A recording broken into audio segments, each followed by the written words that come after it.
കേരളത്തിൽ BJP വളരില്ല. കാരണം ആധുനിക ഇന്ത്യയിൽ മതേതരത്വം നിലനിൽക്കുന്ന ഒരേ ഒരു സംസ്ഥാനമേ ഉള്ളൂ, അത് കേരളമാണ്. മതേതരത്വം അല്പസ്വല്പം ബാക്കിയുള്ള സീറ്റുകൾ തമിഴ്നാടും തെലുങ്കാനയുമാണ്.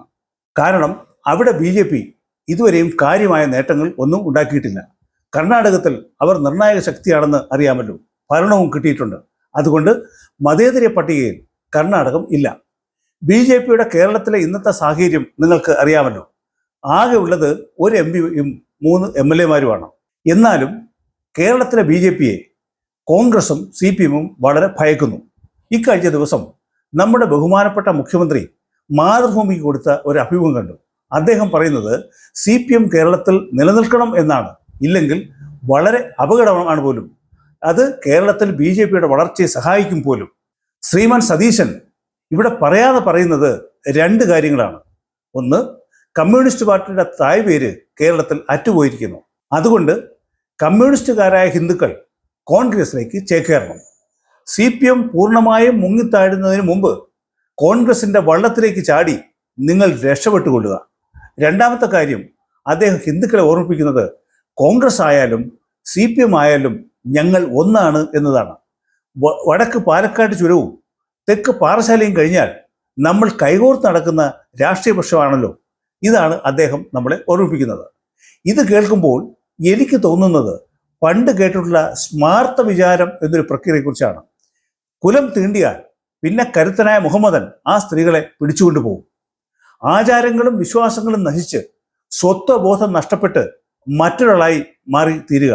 ദേശീയതയും സ്വത്വബോധവും ഹിന്ദുവിന് പാടില്ല എന്ന് ഉറക്കെ പറയുകയാണ് അദ്ദേഹം. അങ്ങനെ ഒരു സ്മാർത്ഥ വിചാരത്തിലാണ് ശ്രീ സതീശൻ കോപ്പ് കൂട്ടുന്നത്. നിയമസഭയിൽ വച്ച് പിണറായി വിജയനെ ശകാരിച്ച ശ്രീ ബാലഗോപാലിന് ഉള്ള ഒരു താക്കീതായിട്ടും നമുക്ക് ഇതിനെ കണക്കാക്കാം. നമ്മൾ ഈ കാട്ടിക്കൂട്ടുന്നതൊക്കെ ചക്രത്തിപ്പോരാണെന്നും നമ്മൾ ഒന്നാണെന്നും ശ്രീ ബാലഗോപാലിനെ ഓർമ്മിപ്പിക്കുകയാണ് അദ്ദേഹം ചെയ്തത്. CPM-ൽ നിന്ന് ഉടക്കി മാറി നിൽക്കുന്ന ശ്രീ PK ശശി ഇന്നലെ പറഞ്ഞത് നിങ്ങൾ കേട്ടിരിക്കുമല്ലോ. CPM-ന്റെ അവസ്ഥ ബ്രസീലിനെ പോലെയാണ് എന്നാണ് അദ്ദേഹം പറയുന്നത്. ലോകകപ്പ് ഫുട്ബോളിൽ നിന്ന് ബ്രസീൽ പുറത്തായ കാര്യം നമ്മളെല്ലാവരും അറിഞ്ഞു കാണുമല്ലോ. അതുപോലെ മറ്റൊരു പ്രസംഗം കേട്ടു. എറണാകുളം ജില്ലാ സെക്രട്ടറിയായ ശ്രീ CN മോഹൻ്റേതാണ് ആ പ്രസംഗം. മോഹനന്റെ പ്രസംഗം കേട്ട് സത്യത്തിൽ ഞാൻ ഞെട്ടിപ്പോയി. 63 ലക്ഷം യോദ്ധാക്കളായ സന്യാസിമാരുമായിട്ട് മറ്റൊരു സന്യാസി കേരളത്തിൽ എത്തിയിട്ടുണ്ട് എന്നാണ് അദ്ദേഹം പറയുന്നത്. വെസ്റ്റ് ബംഗാളിൽ BJP അധികാരം പിടിച്ചെടുത്തത് ഇതുപോലെ സന്യാസിമാരുടെ സഹായം കൊണ്ടാണ് പോലും. അതിന് ഉപോദ്ബലകമായി അദ്ദേഹം പറയുന്നത് ആനന്ദമഠം എന്ന ബംഗാളി നോവലിനെ കുറിച്ചാണ്. ബങ്കിം ചന്ദ്ര ചാറ്റർജിയാണ് ഈ നോവൽ എഴുതിയത്. 1770-കളിൽ ബംഗാളിൽ ക്ഷാമം ഉണ്ടായപ്പോൾ ബ്രിട്ടീഷുകാർക്കെതിരെ പ്രതിരോധം തീർക്കാൻ ഹിമാലയത്തിലെ അഖാഡകളിൽ നിന്ന് സന്യാസിമാർ ഇറങ്ങി വന്നിരുന്നു. ഭാരതത്തിൽ 13ഓളം അഖാഡകളുണ്ട്. അതിലൊക്കെ വീരന്മാരായ സന്യാസിമാരും ഉണ്ട്. ഭാരതത്തിൻ്റെ നിലനിൽപ്പിന് എന്തെങ്കിലും പ്രശ്നം വരുമ്പോൾ അവർ ഇടപെടും. ഒരുപക്ഷെ നമുക്കത് കാണാൻ കഴിയുന്നില്ല എന്ന് മാത്രം. പക്ഷേ ഇടപെടേണ്ട സ്ഥലങ്ങളിൽ അവർ ഇടപെടുന്നുണ്ട്. നമ്മൾ അത് അറിയുന്നില്ല എന്ന് മാത്രം. ഇനി നമുക്ക് കാര്യത്തിലേക്ക് വരാം. മോഹനൻ ഇവിടെ ഭയപ്പെടുന്നത് നമ്മുടെ മഹാമണ്ഡലേശ്വർ ആനന്ദവനം സ്വാമികളെയാണ്. ഈ വർഷം ജനുവരി 18 മുതൽ ഫെബ്രുവരി 3 വരെയുള്ള കാലഘട്ടത്തിൽ തിരുനാവായയിലെ നിളാതീരത്ത് മഹാമാഹം എന്ന കുംഭമേള നടത്തിയത് ശ്രീ ആനന്ദവനം സ്വാമികൾ ആയിരുന്നു. കുംഭമേള നടക്കുന്നതുവരെ ആനന്ദവനം സ്വാമിയെക്കുറിച്ച് നമ്മൾ ആരും കേട്ടിട്ടില്ല. കഴിഞ്ഞ വർഷം ഉത്തർപ്രദേശിലെ പ്രയാഗരാജിൽ വെച്ച് നടന്ന മഹാകുംഭമേളയിൽ ഒരു മലയാളി ആയ സന്യാസിയെ മഹാമണ്ഡലേശ്വർ ആയി അഭിഷിക്തനാക്കിയ കാര്യം സോഷ്യൽ മീഡിയയിൽ കൂടി നമ്മൾ അറിഞ്ഞിരുന്നു. പക്ഷേ കേരളത്തിലെ മുഖ്യധാരാ മാധ്യമങ്ങളിൽ അങ്ങനൊരു വാർത്ത കണ്ടതായി എൻ്റെ ശ്രദ്ധയിൽപ്പെട്ടില്ല.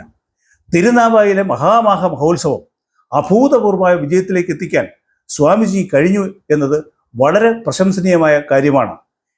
ഞാനും ആ മഹാമഹത്തിൽ പങ്കെടുക്കുകയും പുണ്യസ്നാനം ചെയ്യുകയും ചെയ്തിരുന്നു. വളരെ കൃത്യതയോടുകൂടി നല്ല പ്ലാനിങ്ങോടുകൂടി നടത്തിയ പരിപാടിയായിരുന്നു അത്. വെറും 10,000 പേരെ പ്രതീക്ഷിച്ചെടുത്ത് ഏകദേശം 25 ലക്ഷം പേരാണ് അന്ന് മഹാമഹത്തിൽ പങ്കെടുത്തത്. ഈ മഹാമഹ മഹോത്സവം ഇത്രയും ഗംഭീരമായി നടത്താൻ പറ്റും എന്ന് സംഘാടകർ പോലും പ്രതീക്ഷിച്ചിരുന്നില്ല. എന്നു മാത്രവുമല്ല, സർക്കാരിൻ്റെ ഭാഗത്തു നിന്നും ധാരാളം ബുദ്ധിമുട്ടുകൾ ഉണ്ടാക്കാനും ശ്രമങ്ങൾ നടന്നു. അതിനെയൊക്കെ മറികടന്നുകൊണ്ട് ഭക്തർക്ക് യാതൊരു ബുദ്ധിമുട്ടും ഉണ്ടാക്കാതെ ഇത്ര ഭംഗിയായി ഈ മഹോത്സവം നമ്മുടെ കേരളത്തിൻ്റെ മണ്ണിൽ നടത്തിയ ആനന്ദവന സ്വാമികളെ ഞാൻ ബഹുമാന പുരസ്സരം അഭിനന്ദിക്കുന്നു. ആനന്ദവന സ്വാമികളുടെ പൂർവാശ്രമം പരിശോധിച്ചാൽ CPM ഞെട്ടേണ്ട ചില കാര്യങ്ങളുണ്ട്. അദ്ദേഹം തൃശ്ശൂർക്കാരനായ ഒരു വ്യക്തിയാണ്. മാത്രമല്ല തൃശ്ശൂരിലെ SFIയുടെ ജില്ലാ വൈസ് പ്രസിഡന്റും ആയിരുന്നു. ചില അടിപിടി കേസുകളിൽപ്പെട്ട് അദ്ദേഹത്തെ പോലീസ് അറസ്റ്റ് ചെയ്യുമെന്ന ഘട്ടമായപ്പോൾ വടക്കേ ഇന്ത്യയിലേക്ക് നാടുവിട്ടുപോയ ഒരു വ്യക്തിയാണ് സലീൽ എന്ന ഈ ചെറുപ്പക്കാരൻ. അദ്ദേഹം എത്തിപ്പെട്ടത് ഋഷികേശിലെ ജുന അഖാഡയിലായിരുന്നു. അവിടുത്തെ 15 വർഷത്തെ ചടുലമായ പരിശീലനങ്ങൾക്ക് ശേഷം ആണ് മഹാമണ്ഡലേശ്വരാക്കി അഭിഷേകം ചെയ്ത് അദ്ദേഹത്തിന് കേരളത്തിൻ്റെ ചുമതല കൊടുത്ത് ഇങ്ങോട്ട് അയച്ചത്. അദ്ദേഹത്തിൻ്റെ വരവ് യാദൃശ്ചികമാണ് എന്ന് കരുതുന്നവർക്കാണ് യഥാർത്ഥത്തിൽ തെറ്റുപറ്റിയിരിക്കുന്നത്. അദ്ദേഹത്തിൻ്റെ വരവിന് കൃത്യമായ ഉദ്ദേശമുണ്ട്, ലക്ഷ്യമുണ്ട്. അത് പൂർത്തിയാക്കിയിട്ടേ അദ്ദേഹം ഇവിടെ നിന്ന് മടങ്ങുകയുള്ളൂ. ഇപ്പോഴും അത് മനസ്സിലാക്കാത്തവർ ഇനിയെങ്കിലും അത് മനസ്സിലാക്കിയാൽ നന്ന്.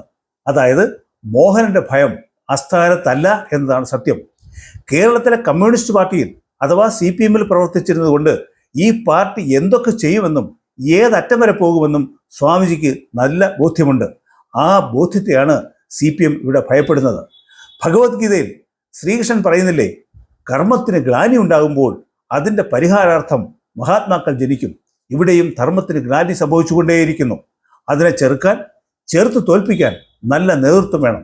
ആ നേതൃത്വമാണ് ശ്രീ ആനന്ദവനം മഹാമണ്ഡലേശ്വർ ഇന്ന് ഏറ്റെടുക്കുന്നത്. ഞാൻ ഇവിടെ മറ്റൊരു കാര്യം കൂടി പറയാൻ ഉദ്ദേശിക്കുന്നു. ഇക്കഴിഞ്ഞ ദിവസം ശ്രീ KT ജലീലിൻ്റെ ഒരു വീഡിയോ കണ്ടിരുന്നു. കേരളത്തിൽ വളരെ വ്യാപകമായി ചെറുപ്പക്കാർ ലഹരി പദാർത്ഥങ്ങൾ ഉപയോഗിക്കുന്നു. അതിൻ്റെ ഉപയോഗത്തിലും വിതരണ ശൃംഖലയിലും കൂടുതലുള്ളത് അദ്ദേഹത്തിൻ്റെ മതത്തിലുള്ള ചെറുപ്പക്കാരാണ് എന്ന വേവലാതിയാണ് അദ്ദേഹം പ്രകടിപ്പിക്കുന്നത്.